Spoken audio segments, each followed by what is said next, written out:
Today, we're digging into a story that's about way more than just vegetables. We're talking about data, we're talking about drones, and really, we're talking about the future of how we all get our food. So let me just start by asking you this. What if the food on your plate wasn't grown by a farmer, but by a robot? I mean, really, think about it. Planted, tended to, and harvested almost completely by AI and automated machines. It sounds like something straight out of a sci-fi movie, right? Well, in one particular corner of the world, it's not science fiction anymore. It's very real. Our story begins in a place called Sinangun. Just picture it. It's this region made up of over 1,000 islands, way down off the southwestern coast of South Korea. And this place, well, it's pretty much the undisputed green onion capital of the entire country. And when I say capital, I really mean it. The scale here is just immense. Just look at these numbers. Sinangun by itself is responsible for a huge chunk of the whole nation's green onion supply. We're talking over 50,000 tons every single year. So no, this isn't just a quaint local industry. It's a critical part of the national food supply chain. But you know, this is about more than just big numbers. This whole industry is the absolute lifeblood for over 1,000 farming families. For generations, their lives have been tied to the soil, to the rhythm of the seasons, and to this one single vital crop. But, as you've probably guessed, there's a catch. This traditional way of life is now under serious threat. There's a perfect storm of modern problems brewing over these green onion fields. And the crisis is coming from all sides. Internally, you've got an aging workforce with very few young people wanting to take over the family farm. That forces a heavy and often unreliable dependence on foreign labor. At the exact same time, you've got external threats piling on. Climate change is making harvests unpredictable, and the costs for absolutely everything, from labor to supplies, are just skyrocketing. You add all that up, and you're left with one unavoidable conclusion.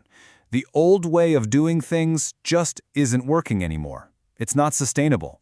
With fewer hands to do the work and costs spiraling out of control, the whole green onion industry in Sinangun was heading for a breaking point. So what do you do? In response, a pretty incredible plan was put into motion, a massive high-tech upgrade for the fields of Sinangun. It was a bold, ambitious, and very expensive bet on the future of food. Just take a look at that number. 4 billion South Korean won. That's nearly $3 million US. So yeah, this is not some small-scale experiment. This is a massive government-backed investment, and the goal is to fundamentally change how farming is done here. The official name for this revolution is Open Field Smart Agriculture, and that open field part is really key. A lot of smart farming we hear about happens in controlled greenhouses. This is about bringing technology out into the wild, unpredictable open fields. The whole system is built on data, with AI and robots handling everything from planting to harvest, all based on real-time information. And what's really fascinating is that this isn't just happening in Sinangun. It's part of a much bigger national strategy. The government has designated 9 of these smart agriculture demonstration zones across the country. Each one is tackling a different crop with its own unique set of challenges. So there's one for rice, another for apples, one for grapes.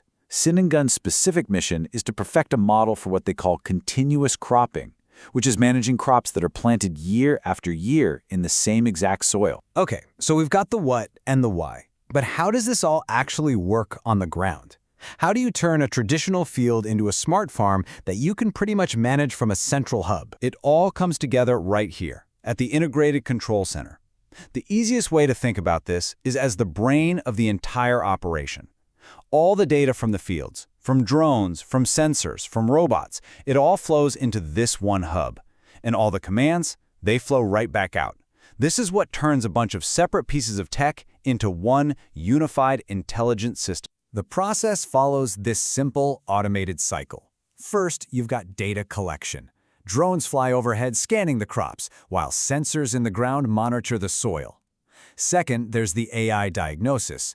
All that data gets crunched by an AI that acts like a super-powered crop doctor, spotting problems like pests or stress long before a human ever could.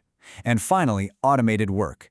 The system then dispatches drones and autonomous tractors to deliver the exact amount of water or fertilizer needed, precisely where it's needed. And this diagram gives you a great look at the specific tech being used for these green onions. You can see different types of drones for pest control, along with these little robots that just move through the fields monitoring soil health, all of it designed specifically for the challenges of this kind of farming. And here, you can see that whole loop in action.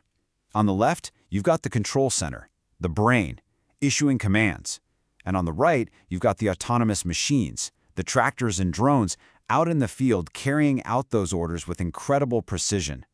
It's the brain connected directly to the body. So, we've seen the problem, and we've seen the very high-tech solution.